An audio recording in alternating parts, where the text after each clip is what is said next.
I paralajmërova që sot kemi tema të ndryshme, të shumta, të cilat do të japin përgjigje në shumë problematika dhe shqetësime të juajat. Në pjesën e parë, thashë do të flasim për një prej temave që gjithmonë ka pyetje, e ka dilema, e ka paqartësi. Do të flasim për metodat diagnostikuese radiologjike të sëmundjeve të gjirit. Jo domosdoshmërisht gjiri identifikon vetëm kancerin. Ka sëmundje të ndryshme të cilat mund të jenë të lehta, të rënda, deri te kanceri. Metoda diagnostikuese të këtyre sëmundjeve në përgjithësi, duke përfshirë edhe kancerin e gjirit, janë të shumta. Do të mundohemi të klasifikohen dhe të flasim në pika të shkurta në mënyrë që të përgjigjim të gjitha shqetësimeve dhe pyetjeve tuaja që na dërgoni çdo ditë në portalin Familja Jon. Këtë temë do ta diskutojmë së bashku me doktoreshën Shkëndije, radiologe, e cila çdo herë është e gatshme të kontribojë për qytetarët, sidomos për zonjat, vajzat e reja, gratë të cilat kanë këto shqetësime. Asnjëherë nuk ka ditur të thotë jo kontributit të saj medial në informimin e audiencës e të gjitha zonjave. Doktoresha Shkëndije, mirë se erdhe. Mirë se u gjeta. Shumë kënaqësi me të pa studio. Faleminderit. Gjithmonë kënaqësi jem pranë jush, edhe pse nuk është hera e parë. E diun e thash që është asnjëherë s'ke ditë me na thënë jo, ka ardhur prej kujdestarisë në kushte të gjitha llojet e kushteve, po prap ke qenë këtu për të përgjigjur, sepse është mision mbi gjitha edhe që t'i edukojmë dhe të ngrisim nivelin e të themi parandalimit, por edhe pse jo edhe të diagnostikimit të hershëm, që është goxha numër në rritje. Flasim për sëmundjen e gjirit, ndoshta u bën më shumë se 12-13 vite që është sëmundje diskutojmë, sidomos kanceri i gjirit, por nuk identifikohemi të gjithë me sëmundjet e gjirit, kanceri i gjirit, se problematikat janë të ndryshme.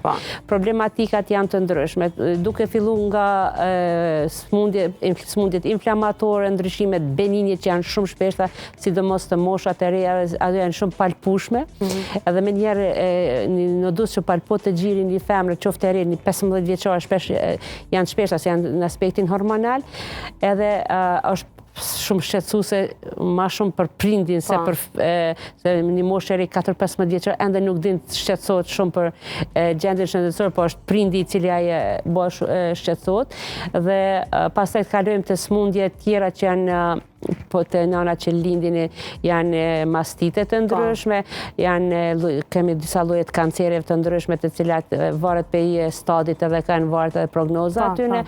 Edhe gjitha këto shkojnë me metodë, domethënë është një gamë gjanë e sëmundjeve të cilat shfaqen, po mos themi flasim vetëm me aspektin se preken femrat, kur dihet që edhe një numër shumë i vogël është edhe meshjeve, por është shumë më e rrallë. Çfarë është më interesant të meshit është nganjëherë për shkaqe të terapi, sidomos disa që përdorin hormone, të ushtrimet të fitnessit, disa përdorin shumë hormone, dhe disa që përdorin të terapi të ndryshme të prostatës apo të tjera, kanë efekte që shkaktojnë ginekomasti, rritjen e gjinëve, bën gjiri i mashkullit merr karakteristikat e gjinëve të femrave, edhe momentin që rritet në atë formë është pak shqetësuese për palin, për arsye se mendon që çka ka ndodhur, ç'ko është arsyeja, po prekëm, edhe është një metoda thjeshtë dhe vetë me diagnostike është ultrazani, edhe këtu në raste për me eliminu gjitha mundësitë që kemi të bëjmë botë edhe mamografia, domethënë në raste të rralla edhe meshjet obligohet të bëjnë prekje për kancerin e gjirit,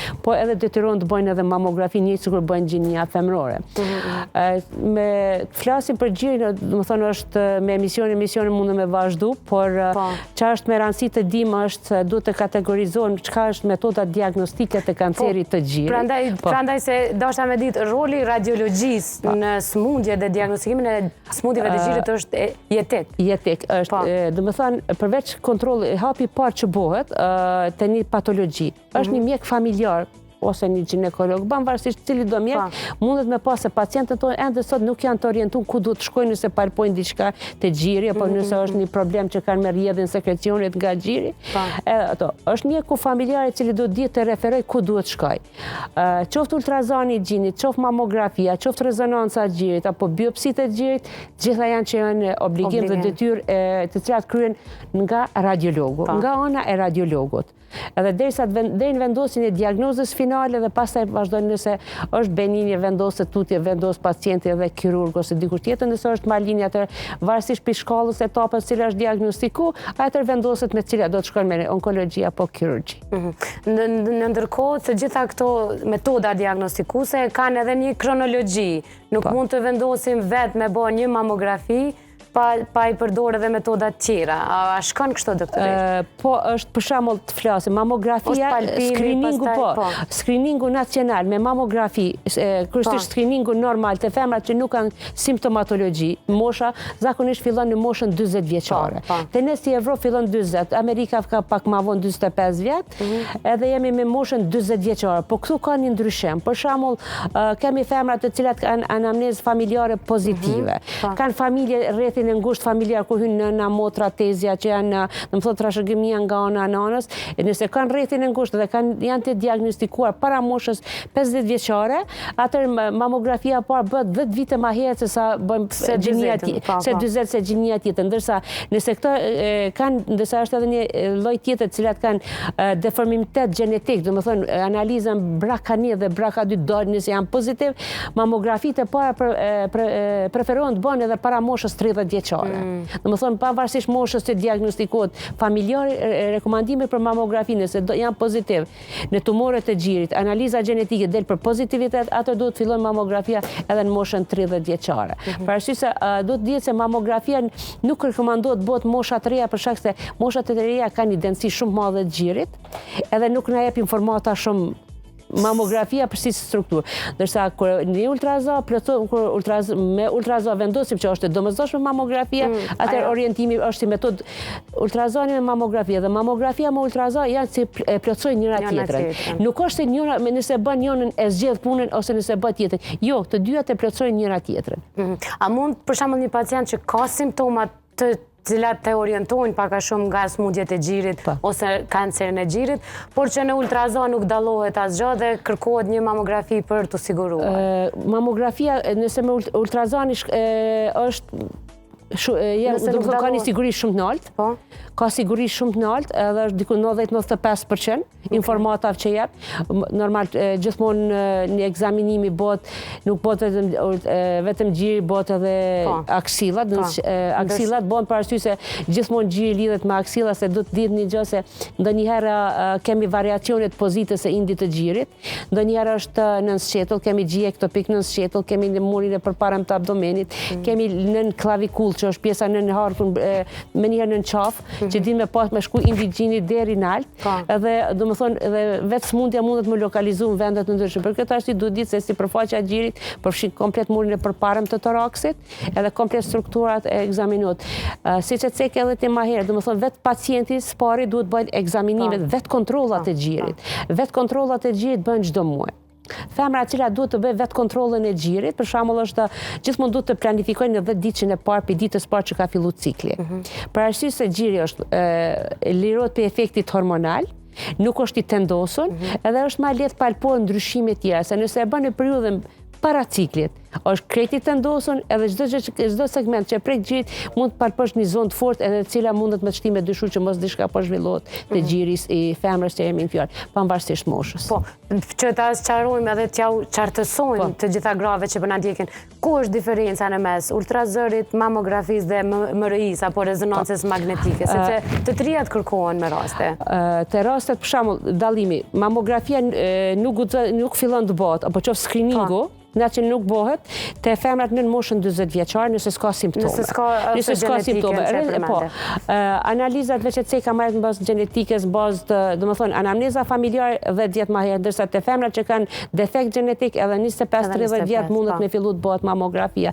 Janë shumë raste të rralla, për arsye se nuk është që bëhet shumë shpesh te na analiza gjenetike, edhe nuk kemi konfirmim për anës pacientëve që e kanë analizën gjenetike, edhe pse si rekomandohet. Mamografia është ekzaminim që bëhet me rrezë X, por që dozat janë jashtëzakonisht ulta. Janë jashtëzakonisht ulta dhe llogaritet që është 0.3 milisevert, që njësitë matëse të rrezatimit janë milisevert, ndërsa ne si popull gjatë këtë vitit për një vit marim shumë, 10 fish më shumë, do të thonë 3 milisevert i marim 0.3 është një mamografi për 4 eksponime që bot, ndërsa është 3 milisievert viti që mbarim ne gjatë qëndrimit në natyrë, në jashtë. Edhe përmes telefonit edhe me telefon, me komplet hapësirë në natyrë që jemi, do të thonë rrezatim të jashtëm që marrim është 3 milisievert, do të thonë 10 herë më shumë se sa një mamografi që ekziston. Një rentgen i mushkriv është sa qëndrosh një javë ndeti. Që është në bazë për llogaritjeve që janë bë, do të thonë kur ki pikun më të lartë të nxehtit, që është sezona verës, është dielli shumë më i fortë, të gjitha është do të thonë është një rentgen sa ato, se gjithmonë kanë frikën jo ka rrezatim dhe është i dëmshëm. Jo, nuk është e dëmshëm, se mamografia zakonisht rekomandohet një herë në vit ose një herë në bazë gjetjeve edhe shkon pastaj në bazë gjetjeve nëse nuk kemi ndryme shkon edhe një herë në 2 vite, por gjithmonë me rekomandimin që pacientat i nënshtrohet vazhdimisht vetë ekzaminimit. Edhe pastaj edhe ultrazana, gjithmonë se ultrazani është nuk përdor rreze, është sipas kostos është i lirë, është më i shpejt në përgjigje, nuk ka rrezatim. Përkundër kësaj se mamografia shumë pa ka, po metodat që përdor ultrazani nuk janë me rreze X. Është edhe metodë tjetër shtesë, është rezonanca magnetike e gjirit, e cila në kohë të fundit, do të thonë të raste të cilat janë të dyshimta. Kur kemi të bëjmë për detektim të stadeve të hershme, për shembull ndodhet që në mamografi kemi vetëm mikrokalcifikate, dihet që kalcifikatet e imta patologjike, se ka kalcifikate të ndryshme gjirit e femra, do të thonë janë benigni dhe maligni. Shumica janë benigni, po vetëm një grup i vogël janë maligni, edhe të cilat me ultrazan nuk detektojmë asnjë ndryshim, se baza e një tumori primar malign apo kanceri i gjirit janë kalcifikatet. Edhe kur e shef me ultrazon nuk detektojnë asnjë ndryshim. Edhe këto raste për me plotësu, përveç metoda shtesë që janë magnifikimi me mamografi dhe spot compression që zmadhon vetëm pjesën ku janë grumbulluar në kalcifikatet, derisa nuk mundemi me bëj zgjedhje, shkojmë me rezonancë magnetike, dhe me rezonanca magnetike është ajo se pas kontrastimit të zonës që kemi, ajo vetë edhe bën edhe detektimin e zonës në të cilën kemi nevojë me bëj intervenim, për shembull kemi nevojë me ekstirpu, domethënë me aspektin kirurgjik, vetëm kalcifikate, jo me operu tansigjinin, edhe kjo është një për metoda tjera shtesë diagnostike, për arsye se kur kemi vetëm kalcifikatin, bashkëpunim me kirurgjin torakale, radiologu e vendos telin, domethënë e markon zonën ku duhet më hek, edhe në bazë teli që ka kirurgu torakal, pastaj vendos se cila pjesë e përcjell vijën e telit, edhe largon vetëm pjesën dhe e shkon në ekstirpota e pjesa për rreth ku janë kalcifikatet, edhe nëse një pacient e diagnostikohet si stadi parë, kjo është suksesi më i madh që mundem me pas. Për arsye se me një stad parë është vetëm si, më thonë, fatkeqësi, do të thonë, ka shpëtu për një smundje që ka mund të më zhvillu shumë më përpara. Ende pa prej kur gjë. Por kjo bëhet nëse jemi vigilent, bëjmë check-up edhe kontrolla rutinore, por edhe vetë kontrolla që përmendë edhe ti disa herë që sa herë bëjmë tosh një palpim i gjinjeve, një prekje që në mënyrë që të dallojmë ndonjë ndryshim të mundshëm në gjin tonë. Megjithëse doktoresha Shkëndije përmendet që ka një sasi tepër të vogël të rrezatimit. Prapse më duhet me të pyet, megjithëse është e vogël, a mund të jetë për disa kategori të smundjeve kronike ose të ndryshme e rrezikshme dhe nuk mund ta bëjnë, ose për shembull shtatzonat, ose a ka smundje të cilat gratë nuk guxojnë të hyjnë në mamografi? Një për pyetjeve që bëhet gjithë, një femre, para se të hyjnë kabinetet, jo vetëm të mamografisë, por çdo kabinet ku punohet me rreze X, qoftë rentgeni, qoftë CT, gjitha pyetja parë që i bëhet femrave të moshës së re, ai është shtatzon. Për arsye se një femër shtatzon nuk guxon të nënshtrohet asnjë ekzaminimi me mamografi, me rreze X. Pavarësisht mamografisë, po me rreze X nuk guxon të nënshtrohet. Janë vendet botëror janë të parapane që të bëhet testi i shtatzanisë secila femër, në mënyrë që me ditë nëse ka me bën incizim me rreze praktikisht me kon sigurt, shumë sigurt kemi të bëjmë me shtatzani apo jo. Gjendje tjera nuk i paraqesin kurfar risku. Edhe mamografia nuk është incizim që bëhet shumë shpesh, domethënë bëhet një herë në vjet ose një herë në 2 vjet. Një herë në vjet nëse kemi të bëjmë me gjë shumë problematik, me gjë që janë shumë që janë kalcifikate që i kemi dyshimta dhe jemi në përcjellje, ata do ta përsëritim mas 1 viti. Ndërsa ato që janë me benigni nuk i rekomandojmë para 2 viteve. Edhe një incizim pa në 2 vite me 0.3 milisievert nuk është absolutisht kurfar risku për pacientin. Edhe një sen që do ta ceku para prakje, ndërkohë është shpesh kemi ankesa jo është e dhëmshme. Nëse një femër, cila është gjithmonë në moshën fertile, që është me periudha të rregullta të ciklit, një mamografi që do ta realizojnë, gjithmonë do ta realizojnë dhe ditën e parë të ciklit, nëse do ta ketë pa probleme, pa ndjesinë e dhimbjes. Edhe nëse është një ndjesi e dhimbjes, që zgjat 10 sekonda. Edhe për një ndjesi dhimbjes 10 sekonda, unë besoj që ja vlen dhe nuk ka ndonjë problem që nuk bën kurfar dami. Këta duhet ta ceku edhe të sari edhe në aspektin ndërkolegial, për arsye se shpesh ceket se me zaventu mamografin me ultrazao ose me zaventu mamografin me rezonancë magnetike. Asnjëra nuk e zavencon mamografin. Janë mundu çdo shoqat edhe shkencëtar më të mëdhej edhe janë mundu gjithë të merren me gjime vite punojnë këto që gjeni metodë shtesë që me zaventu mamografin, por nuk ka qenë dhe mbetet për detektimin e kalcifikateve. Është golden standard, standardi i lartë për diagnostikimin e kancerit në stadiet e hershme. Për arsye se është arsyeja që nëse dojna me gjetë një ndryshim, thash me ultrazon kalcifikatet nuk gjejmë lezion. Mund me kon stadi i parë edhe ne nuk shohim kurfar lezioni. Nuk e shohim asnjë lezion edhe shohim. Edhe shpesh kemi pacientë që thotë ka konsultuar mjeku dhe më ka thonë që nuk ban me zaventu mamografi me rezonancë magnetike. Jo, nuk është. Kur jemi te rezonanca magnetike do ta cek edhe një protokoll të ri. Domethënë punohet në te rastet e dyshimta, që dëshirojmë plotësojmë kemi dyshimet është për shkak se ka është një metodë pak më komplekse e ekzaminimit. Është pozicionale, është vetë pozita e ekzaminimit, është qëndrimi pak i gjatë që ka 25 deri në 30 minuta qëndrimi, pozita përmbës edhe pak është më komplekse. Është metodë shtesë që bëhet, është abbreviated breast MRI, është shkurtuar, domethënë abbreviated vjen rezonancë magnetike gjithë po me sekuenca të shkurtuara, e cila bëhet edhe nuk informatat i jetë të njëjta. Krahasim që e zgjat 25-30, kjo zgjat 7-10 minuta. 7-10 minuta bëhet kur e kemi diskutabile me diagnozë me ultrazao dhe mamografi, ende nuk kemi vendos, nuk është praktike për me bëni biopsi, nuk e mbritet biopsia, ende se është lezioni shumë i vogël, shumë diskutabil që është, edhe atë bëhet breast MRI, domethënë rezonanca e gjirit me sekuenca të shkurtuara, edhe në aspektin e kostos është përgjithësi, kur bëhet kostos është më e lehtë dhe te kosto e periudha e qëndrimit, se disa kanë problemin e qëndrimit përmbës në rezonancë magnetike, kemi pacientë që janë klaustrofobik, që cilët nuk qëndrojnë në hapësira të mbyllura. Çu ja bëni me ta anestezian sipër në këtë rast?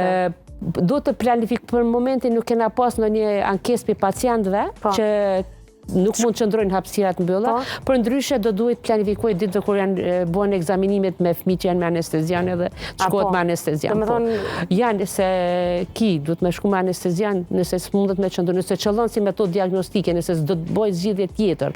Edhe pse kemi mamografi, ultrazanin edhe tjerat, por nëse mbrim te rastet e rralla që janë ekstrem të rralla, atë do duhet shkoj, po për momentin nuk i kena has asnjëherë këto probleme. Po, shpresoj që të mos ketë, sepse edhe më gjatë shkon si procedurë, pastaj anestezione, çdo gjë. Megjithëse është ndoshta një pjesë e gjumit të shkurtër, nuk vendosen anestezian plot, është sedacion, veç vendoset pak në gjumë.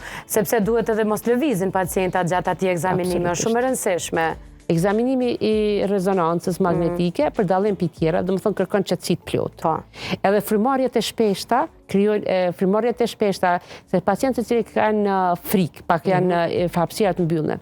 Ndoshta mundën të qëndrojnë, por për shkak të frymarrjes shpeshta, trahnet shpeshta të zemrës, na krijojnë lëvizje të mëdha, domethënë ai nuk lëviz me trup, por lëviz frymarrja, trahnet e shpeshta të zemrës, edhe krijojnë artefakte të lëvizjes që mbas ne vështirësojnë diagnozën, domethënë incizimin e bëjnë jo shumë të këndshëm për me lexu, e jo shumë të çastshëm me lexu tamam sakt. Në këtë rast përsëritet apo? Duhet mu përsëritet ose duhet me vazhdu me përcjell tutje me metoda tjera që i kena.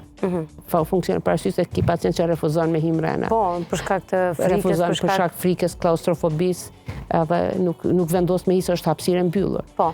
Për momentin janë kryesisht rezonanca, ka dhe rezonanca të hapura, por për gjithë nuk ke deri sot nuk kena kojlla që janë me të hapur.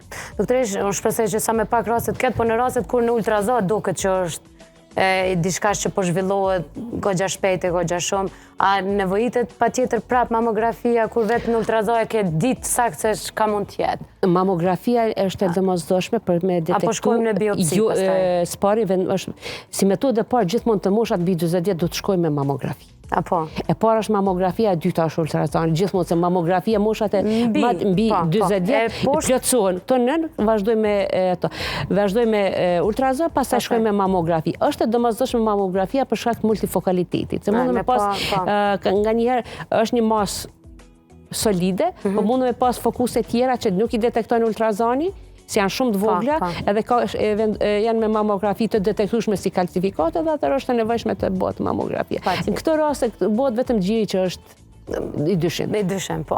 Në ndërkohë, edhe biopsit në shumicën e rasteve janë përmes radiologjisë. Po, metoda e fundit, pas mamografisë, ultrazani, ekzaminimi klinik, është e para që pas kontrolës që ka bo, dhe më thëmë pacienti janë kohë që ka palpu diçka, mas një është ekzaminimi klinik që mjeku mundet me pas për mjekut familjar, por bëhet edhe për mjekut ekzaminues, pas taj bëhet ultrazani ose mamografia varet për moshës, shkohet me metoda që janë domosdoshme që vinë pas mamografisë ose ultrazani nëse është e nevojshme, dhe fundit si metodë për me vendos një diagnozë sakt është edhe biopsit. Biopsit janë kemi të ndryshme. Do të thonë kemë biopsit me core needle biopsy apo me gjilpon, që bëhet me në cilindrat edhe dërgohen. Është edhe biopsia e lokalizimit me tel që veç e ceka që bëjmë bashkëpunim me kirurgun dhe me radiologu e markon kalcifikatët se një lezion shumë të vogël që ekziston, edhe pastaj ekstirpohet dhe dërgohet për analizë histopatologjike.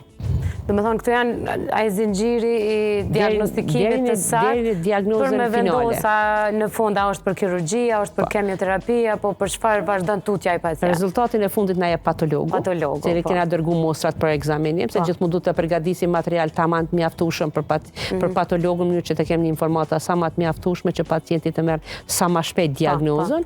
Edhe kur bëhet biopsia dhe është rezultati, pastaj mbas shtrimjes vendosim se kur bëhet një ultrazon kontrollohet edhe regioni aksillar. Nëse kemi gjandra limfatike patologjike të rrituna në aksill, atëherë kryesisht pacienti shkon në onkologji. Okej, direkt. Edhe pas onkologji direkt. Pastaj në konsult mbas onkologut vazhdohet me kirurgji. Në ndërkohë për ato rastet e vajzave të reja, po jo vetëm, që duhet ta përcjellin, të paktën çdo 6 muaj për shkak të ndonjë ndryshimi i cili është asur serioz, por që duhet përcjellet për shkak se si po shkan. A rekomandohet që brenda vitit të ketë kontrolla një herë në 6 muaj, apo çysh rekomandohet kryesisht? Kontrollat e rregullta me ultrazon rekomandohen 2 herë në vit, çdo 6 muaj. 2 herë në vit. Se të flasim tash, kena pak, nuk është rritje numri, kur po ta bëjmë statistikore, nuk kena që ende kena kalu nivelet botnore. Moshat e reja. Por kemi moshat të reja. Fatkeqësisht kemi moshat të reja. Do të thonë, biopsinë e moshës më të re që kam bën eksperiencën për vitin e fundit, do të thonë brenda këtyre 6 muajve është 27 vjet. Dhe është, do të thonë, një femër e cila ka një zinxhir shumë trashëgimit shumë të lartë. Edhe është kjo moshë. Për këtë arsye rekomandohet çdo nane e cila diagnostikohet, pyetja e parë që ja bëjmë është a ki vajza. Edhe të lutem për moshës 18 e tutje të fillon një ekzaminim, një kontroll. Qoftë vetë kontrolla, po ta bani edhe ka një ultrazon paktën një herë në vit, që ta shohim pak a shumë çfarë ndryshime ka gjirin, çu po shkon gjiri i saj, pavarësisht ku do ta bën. Po ta bani një kontroll të gjirit, që ta shohim pak si po shkon gjendja e saj, në mënyrë që anamneza familjare është, nuk do të thotë që patjetër ti ki mos mundi se ki dikon në familje. Por të rritet risku që mundesh me pas në krahasim me mosha tjera, ose mund të shfaq moshë më të re, ose me pas njëtën smundje sur ka pas ma herët prindit, nana, motra, tezja, vajza tezja, do të thonë ky është zinxhiri më i ngushtë familjar. Trashëgimia gjithmonë shkon kanal. Po, por jo 100% trashëgove. Jo, absolutisht jo, absolutisht jo. Ka mundën me pas plot që kanë kalu. 4 qika me kon, njona mundet me trashëgove, është atri jo. Ande ka raste? Ka raste shpesh, kemi raste që asë se kanë familje, po për herë të parë smuhet vetë. Dhe më thonë nuk janë to, unë menoj dhe në përgjithësi është në aspektet e përvoja personale, profesionale, janë se ndoshta është rrit vetëdijsimi më shumë i popullatës dhe bëhen kontrolla më shumë. Edhe për këtë arsye diagnostikohen raste edhe më shumë edhe më ndoshta kemi edhe më shumë raste, shumë përgjithësi vitet e fundit, por po të krahasoj me vitet e përparme. Sipas kur kemi moshat vjetra, na vijnë sot shumë të avancuar. Shumë të avancuar me një gjik komplet ekzulcerun, me një gjik komplet retrahun, edhe pyetja kur bëhet pyetja, pse ke lënë atje me të bëj kështu? Po ky nuk po dhem. Do është një seni më kryesor është se smundjet malinje, si kanceri i gjirit, nuk ka dhimbje. Fatkeqësisht nuk ka dhimbje. Do të thonë është gjithmonë duhet të shkojmë ka e pjesa që të vetë ekzaminimit, kontrolës, konsultin me mjekët e përgjithshëm që merren me domethënë me profesionin e caktuar të radiologut, të kontrollohet gjira dhe pastaj të delegohet mbas sipas nevojës, nëse ka nevojë të bëhet intervenimet biopsi të ban radiologët dhe pastaj ose nëse s'është e nevojshme për biopsi, por është një për shembull fibroadenomat e moshave të reja. Që janë tumore hormonale në mënyrë të moshave çikave të reja, 15 të sipër. Ato ajo mund vetëm u ekstirpun total nga kirurgu dhe nuk ka nevojë për biopsi. Jo, nuk ka nevojë për biopsi. Tumoret benigne s'ka nevojë për biopsi. A përsëriten këta? Përsëriten. Din mu munden mos më ndodh, po din mu përsërit. Din mu përsërit. Për shkak të çaty hormoneve që kanë në organizm. Po edhe i se jemi në fund doktorish, e përmendet që s'ka dhimbje. Domosdoshmërisht shumë herë nuk është as e prekshme. Jo çdo herë është e prekshme fatkeqësisht. Kur është një moment që i kishe rekomandu gratë, cili është ndryshimi i parë përveç asaj që i përmende në moshë, të vajzat e reja që duhet lajmërohen për një kontroll gjirit?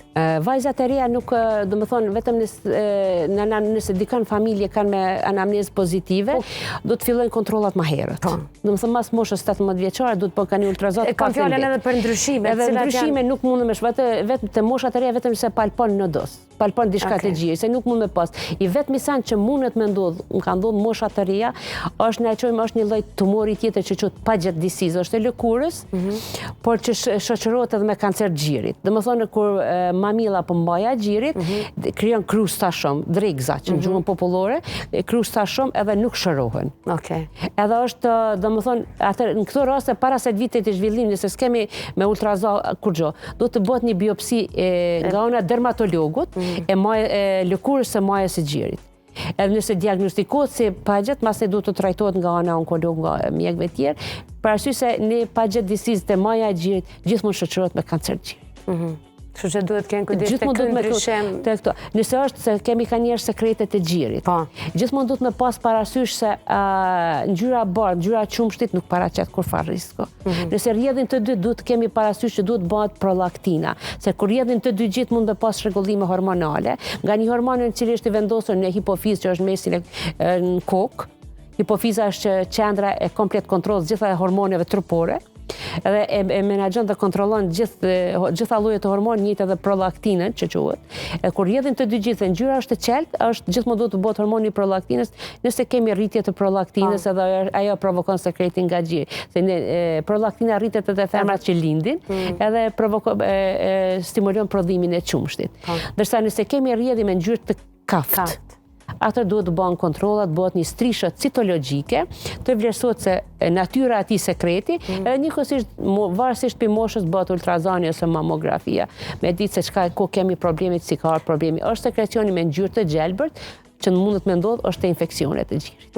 Në ndërkohë kam një pyetje të fundit se e përmend edhe pak më herët që ti mos i mesin bord sidomos grave të cilat sapo kanë lindë dhe kanë filluar gjithënjën din mastite me u shfaq shumë tek këto gra.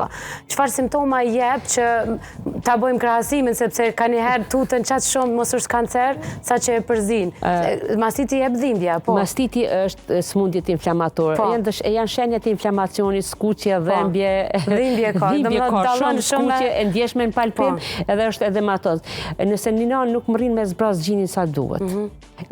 Qumshti grumbullun brenda gjirit, edhe mbetet nuk e zbraz, qof me fëmija nuk e merr, apo nuk mundet me zbraz mënyra tjera, atër mund të ardhej te krijimi një inflamacioni, cili di me prek vetëm një segment, di me përpar komplet gjirit. Nëse kalon vetëm me pezmatem, do më thënë që quhet mastit në gjuhën mjekësore, ai trajtohet vetëm me ilaqe mjekësore. Mund bimor po me ilaqe mjekësore antibiotik, gjithmonë me antibiotik, me diçka të ftoftë, me analgjetik, gjitha këto, edhe mënyrë që me zbraz qumshin sa më shumë, pavarësisht sa e dhimbshme është, duhet o fëmis, o vetë, me pompa të ndryshme që ekzistojnë, duhet të zbrazet gjiri, se sa ma shumë grumbullohet qumshti, qash ma shumë me ma bëhet infeksioni. Dhe në këto raste mund me ndodhe edhe absceset e gjirit.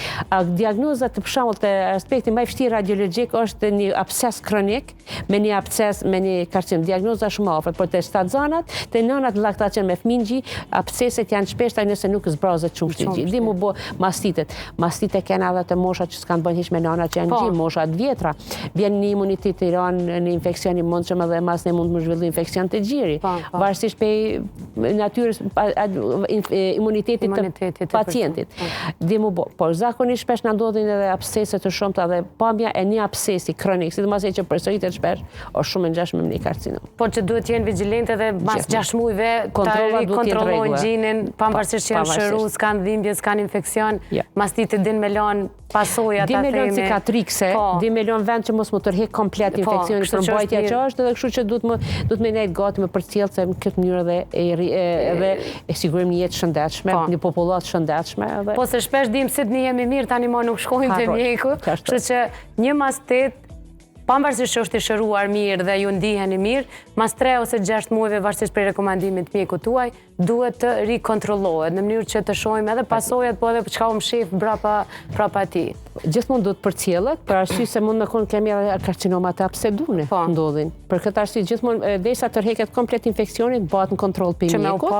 Kur tërheqet komplet infeksioni, shohim ka mbet diçka apo jo. Nëse s'ka mbet, është tërheqja dhe përhiqet mas 6 muajve. Nëse janë pastaj do të vlerësohet, a do të bëjë një rezonancë magnetike apo do të se shpesh rastet e absceseve kronike shkojnë edhe në biopsi. Edhe rezultati që na kthehet është ndonjëherë është një mastit quhet ndryshe mastit granulomatoz. Fatmirësisht është i trajtueshëm, por trajtimi është operativ, heket ai segmenti i gjirit do të më hek për arsye se ai përsërit vazhdimisht. Është fokus ose vatër që e përsërit vazhdimisht infeksioni. Si lloj herpesi. Është si herpesi është imunitetet të ndryshme, dhe sa është si një fokus i mbetur një imunitet i zvoglun, me njëherë zhvillohet edhe ato zakonisht rekomandohet të mastitet granulomatoze, ekstirpimi atij segmentit të inflamun, edhe që mos kemi mos mesin vatra tjera që me ndodh infeksioni sërish. Doktoresh, faleminderit shumë për këtë përgjigje. Nacia jonë, që kemi në studio, sidomos kur e dim se sa punë të madhe keni bërë gjatë këtyre viteve sa jeni në mandatin e drejtoresës në klinikën e radiologjisë, me të vërtet ju përgëzojmë që edhe gjithmonë keni gjetë kohë edhe për neve. Faleminderit shumë. Kënaqësi gjithmonë të jemi me emisionet e juaja. Faleminderit shumë. Të dashur miq, kemi qenë kështu bashkë me doktoresh Shkëndije Nuza, radiologe, njëkohësisht drejtoreshe e klinikës së radiologjisë në QKUK. Mos harrojmë të cekim për të gjithë ju të dashur pacientë, sidomos ju gra dhe vajza, por jo vetëm, edhe siç e tha doktoresha, është një përqindje e burrave që të kenë simptoma. Në klinikën qendrore, në QKUK, në radiologji, i gjeni këto metoda diagnostikuese, mund të shkoni dhe të bëni terminet tuaja. Në ndërkohë rekomandimet gjithmonë i kam përveç klinikës së radiologjisë. Nëse ju vetëm keni vendosur që të gjitha këto t'i merrni sa më shpejt dhe në profesionistë të cilët me të vërtet janë të thirrur për këtë punë dhe ku pajisjet janë të teknologjisë së fundit të radiologjisë, ju rekomandoj të shkoni në Royal Imaging Center, e cila gjendet në Prishtinë dhe në Gjilan, ku përgjigjet përveç që janë të sakta, janë të shpejta, miren nga profesionistë të cilët kontribuojnë në këtë institucion. Ne po vazhdojmë me diçka krejt tjetër, do ta kemi në studio Fatos Lushaku, farmacist, me cilin do të flasim për përdorimin e drejtë dhe të duhur të suplementeve dhe medikamenteve të ndryshme.